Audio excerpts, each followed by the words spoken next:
Welcome to part 3 of our conversation on Malta. This section is devoted to the amazing acoustics in the underground Hypogeum temple, what their purpose may have been, the healing benefits of sound, and our experiences in this compelling place. This incredible work of art by Jenny Caruana is of the oracle niche in the Hypogeum, and the quote is from Rumi. The singing art is like a cresting wave, whose graceful movements come from a pearl somewhere on the ocean floor.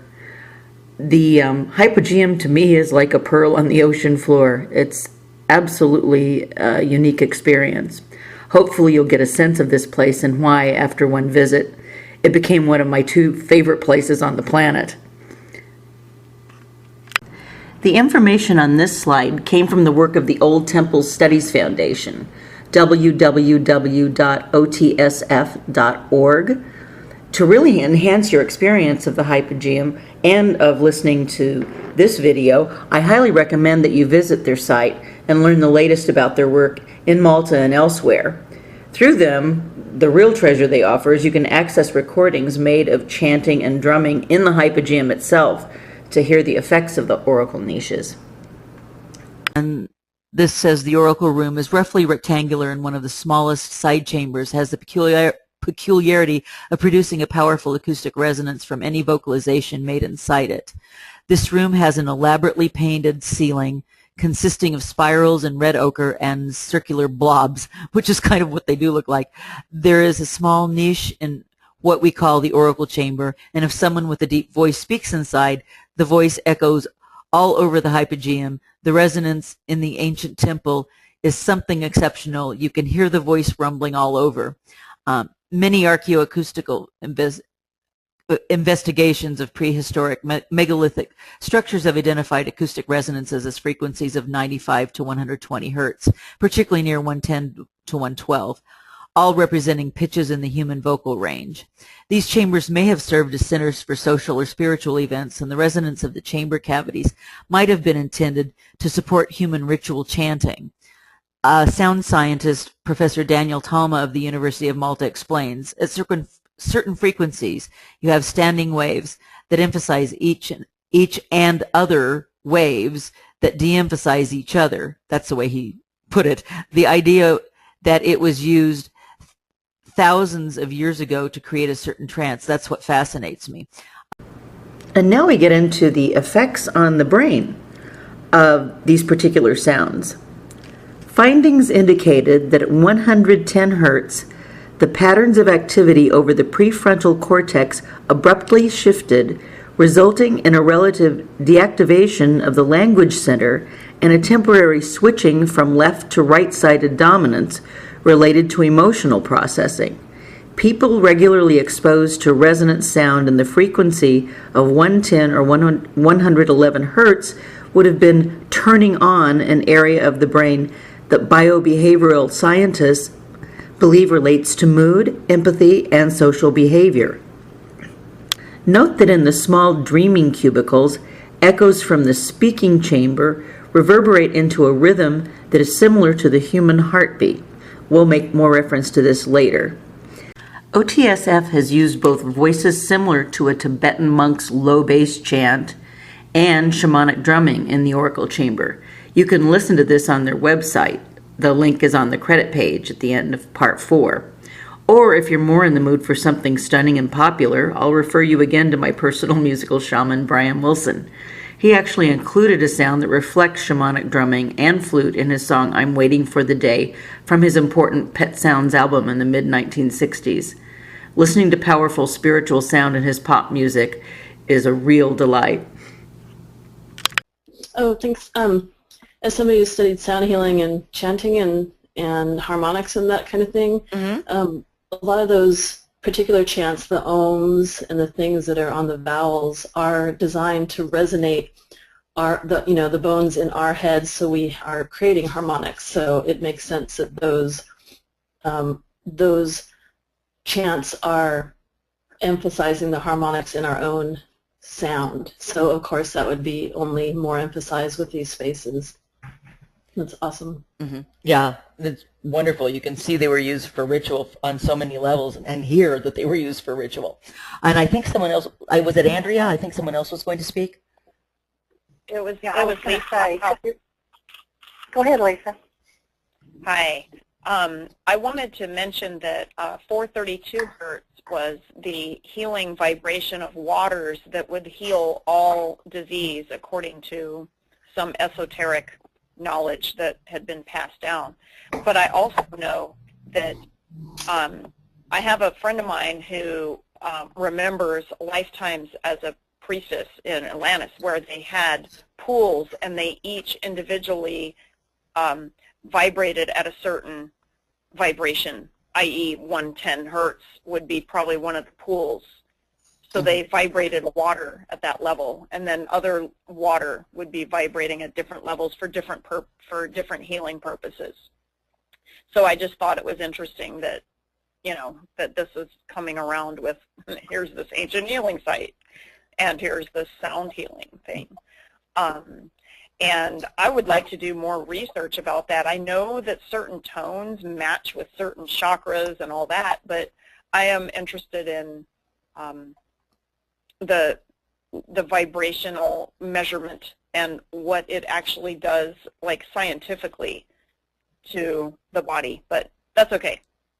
Yeah. We'll just keep going. There's a lot of studying to be done with that, and it is absolutely fascinating. They do find that different niches resonated to different hertz, different. Yeah. Yeah. So it's basically the same thing, and they're in the process of studying this now. So it's fascinating to hear. And I think, was that you, Andrea? I heard someone else speak as well. Yeah, I was going to say this Old Temple Studies Foundation, they're doing some really great work from my research into their work. So I would highly recommend going to their website and, you know, from time to time for those of us that are interested in the resonance properties, see what new results from their studies come out. I know that when we were there last year, we had a private entrance into the hypogeum, which will be the same for the group this year. You're not allowed to take anything in your hands on your body. They have a big drawer that you lock everything up in, so that means you don't get to take a camera, you don't get to take any kind of percussive instrument. We had brought a Tibetan bowl just in case, but they kind of search you. They don't want anything in there except the people. So what do you have? We had our voices, and we did use them. And Debbie, you were in my group, were you not? Yes, I was. To stunning effect, I would say. Yeah. Do you remember when Francis, I mean, he's a big guy, and so his bass voice, he just did a little bit of low-tone oming, and for me, it totally turned on the switch. I'm sure it had to be in that 110 hertz phase. Now, we had to split our group into two groups because it's only 10 people at a time, and we had almost 20 people. So my husband, Mark, who was the co-leader of the tour, he took the other group, and they did oming. Definitely, you know, during their time there. Anyway, several of us came out just to say this effect that did affect our consciousness stayed in effect for several hours. The two of us for sure. I'm sure, Debbie, you were affected greatly, and quite a few other people were. So I can only imagine what it would have been like in the ancient times to go in there and to actually use them to their fullest capacity as they might have been built for. It could have been quite provocative and quite transformative. Just a stunning experience, it was.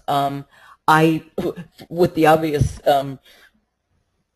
view that I'm going in September and November this year because I can't get enough of the hypogeum, and Malta and Gozo itself, but it's just profoundly moving to go there. Really spectacular. Sorry, I was just going to say the picture of the Oracle Room is really interesting to me because that's exactly the same sort of appearance as the cave at Royston. The niches are the same shape, and it has the curved roof. It's very, very similar. That's amazing. It's inescapable to me that the people who created that have not seen this. They must have done. It's so similar. Yeah, it must have been like the recording studio we were just hearing from. You know, they were very aware of the sounds and the resonances and the effects But you on see, people. Yeah. at Royston Cave, they had no idea what the niches were for. They told us they didn't know whether things stood in them, and you know, it hadn't occurred to them that it could be used musically. Yeah. Well, that's the hardest thing to get from these sites, isn't it? I mean, yet sound is so much a part of our existence. It's sort of fascinating. Does Royston Cave, does it have a type of type of blue stone that's at Stonehenge and that has that really resonant quality? Do you know offhand? No, it's actually carved out of chalk. Really? Yeah. Fascinating. And another thing that's very interesting here, I've read a lot about the Templars and you know the Arthurian legends and so on. One of the things they found in France, they couldn't understand why, but there were loads of golden bees made out of gold. They didn't know what that related to. And in view of these pictures, which are so obviously bees, again, it seems as if there must be some kind of link here. I mean, they travelled widely, and it's likely they must have seen this stuff, surely. Here's one of Francis's paintings of the hypogeum. This particular area just felt like a mother's womb in there as well, but in a very profound sense, like Mother Earth's womb. And of course, his painting includes some of the statuary that would have been in there originally. And this is the Holy of Holies, this particular painting and the photograph that's off their particular book for the hypogeum. They had two, I think, that they published, but the archaeological people in Malta. But this was the cover of one of them, which I thought was quite beautiful. Then we're going back to the spirals. And one of the things I noticed, that's why when we were talking about spirals, and I said I had more about it later, I mean, when you look at it, it seems to be on the grandest scales down to the smallest scales. And the Targine spirals reflect those of a galaxy. We have so many spiral galaxies, including our own. And then I kept looking at that shape, and I went, wait a minute, isn't that an essential part of the ear? And it is the cochlea of the ear that's affected by the acoustics. So I found it rather fascinating that we have that shape in the ear as well. So it clearly has some profound and redundant quality, just like when I was speaking of the Mandelbrot sets, where from the largest to the tiniest, it goes on forever of these same shapes and energies and sounds that are repeated. Any comments on that?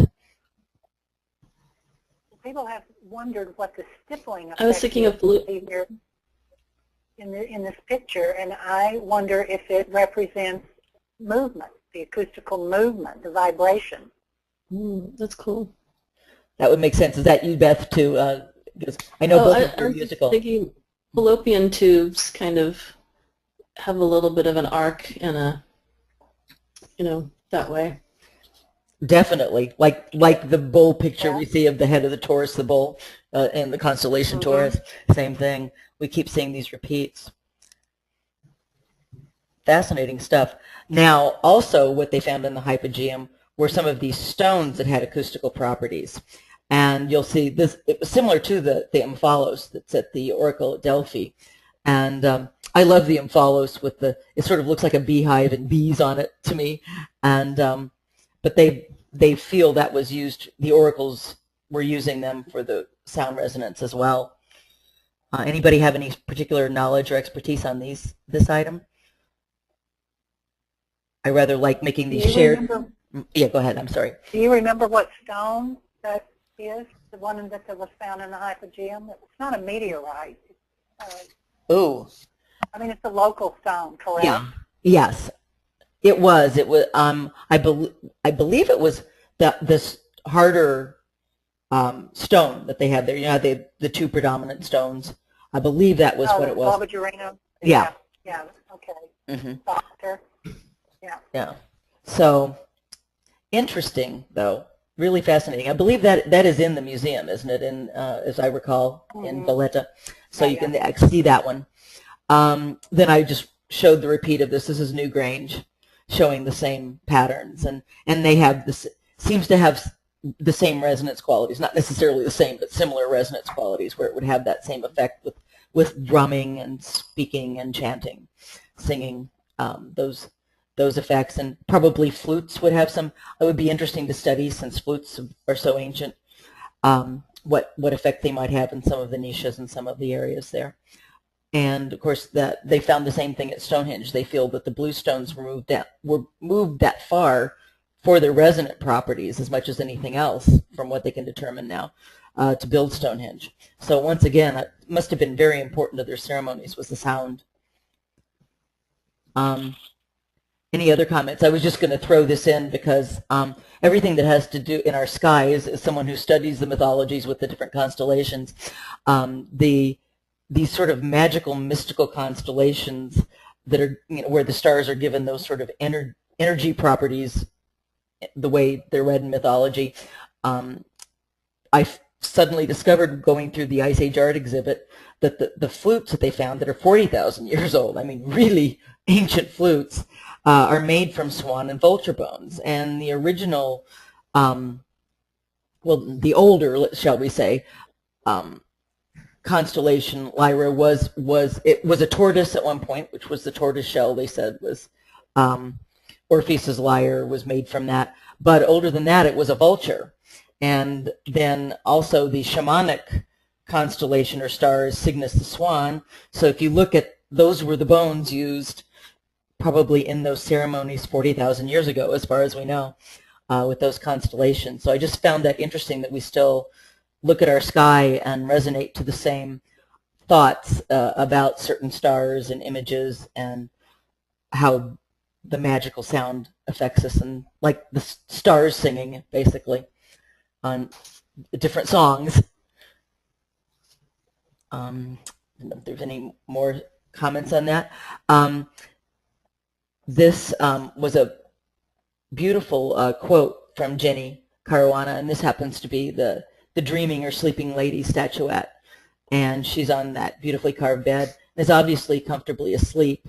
She has given rise to many legends and ideas of dream chambers and oracles in the manner of Delphi, which came much later. During my hours of meditation, drawing in the hypogeum and other temples, I felt that I wanted to paint ordinary women in sleep, not goddesses or priestesses, just women as we really are. The thought of peaceful, sleeping women curled in the chambers, communing with something much deeper than everyday life, is what led to my Mother Earth series. Originally painted from real women, I overlaid the images with red earth from the Pualis Valley, where I live, and sand from Ramla La Hamra, the Red Sands beach in Gozo, which I have always found magical. I started with a series of rock nudes, feeling that they were like cave paintings, scratches on the surface of the stone walls. I then began to use a wonderful mixture of the red local earth, red sand from a beach in Gozo called Ramla. Oh, I'm repeating the same thing, sorry. And acrylics to paint women sleeping, dreaming, and becoming one with the very elements that we are all made of, live with, and will ultimately return to. So that gives you some more feeling for her inspiration for her art and what she sensed meditating in the hypogeum and the other temples. They do believe they found evidence that pregnant women would go into those sleeping chambers before the baby was born. And if you think about that, if the voice sounded like a human heartbeat in those chambers, it would make perfect sense that they, would have, for the well-being of the baby, have that resonance going on for probably a peaceful birth for both of them, which is interesting. And I know a lot of the caves on Crete were birthing caves, and they were birthing goddesses and priestesses that operated there. They worship the goddesses, names that I don't know how to pronounce, but basically the goddesses of childbirth were very important there as well. This I thought was fun because the one strong theory is that pregnant mothers use those chambers for the prenatal well-being of their infants. The sound of chants from the oracle niche sounds like the human heartbeat in this area, which I mentioned before. And this happens to be a picture I took yesterday of my little granddaughter in her swimming lessons. She's 7 months old, and he swims easily underwater. She dove through a hoop and came up, and happy, smiling. babies, when that isn't, when we aren't taught to be afraid of water, of course, coming from the womb, they seem to be perfectly comfortable. And there she is floating on her back. Happily, that's her swim teacher next to her, but she's basically just looking up at the swim teacher, like, what are we doing next? I love to play. And but it's interesting how relaxed she got in that prone setting with the water. And now we're looking at 7 steps down to some of the lower chambers that are referred to as the sleeping chambers or dreaming chambers. And I just noticed 7, of course, being the number of the 7 lights in our sky, the 7 moving lights, meaning our sun, moon, and the 5 visible planets. So that had a certain feeling to it. And then looking at this, my personal experience there was rather interesting as well. And there's about an almost 3 feet depth, where you step down, and they couldn't figure out why that was below. And I just said, well, it was filled with water, and that just came out of my mouth. And I thought, well, if you were trying to get sound to resonate, as you said, if you wanted it to resonate on the water, you would get an effect where you might get some oracular dreams, or just dreams that ease the pain of childbirth and basically made the people more peaceful. And they looked like, with all the rich round bodies, it's like, we have food, we're peaceful, and as best they can tell, they were all peaceful people, essentially like the Minoans, as best we can tell. They were traders, the Minoans, but they didn't seem to be warriors. So then here's another dreaming chamber. The sacred ritual chamber, and they did find like 7 bones of 7,000 people in here. So they thought they were a burial chamber. Some of the Maltese people think that when the Great Flood happened, that some of them were actually in the chambers, and the chambers got flooded, and that was why they were there. Just something that some of the Maltese were saying, which is something to consider. Are all these temples in Malta, is there any comparative temples or such on the nearest land in Sicily or other parts of Italy, or even North Africa for that matter? Is there any comparative, or is this really a one-of-a-kind place? I think as far as we know, they're unique. I wouldn't be shocked to find that they would find them elsewhere. They certainly, like the obsidian stone that was found, quite a bit of that in some of the ritual areas of the temples, is actually from Sicily and the islands just north of there that are volcanic.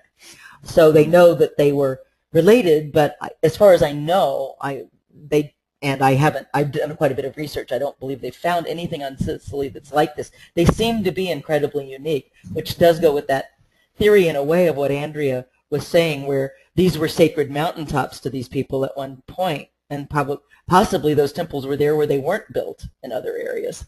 Just a thought. Is this basically limestone that they're carved out of? Yes. Yeah. Okay. Yeah, just the beautiful work there is just dumbfounding to me. Just the precision and the beauty as Andrea leads so many groups to Peru and Egypt and Turkey, and you start seeing this precision in this work, and it's stunning. And it was even done below ground here in Malta. So these, as far as we know, are unique, certainly for that age of the temples.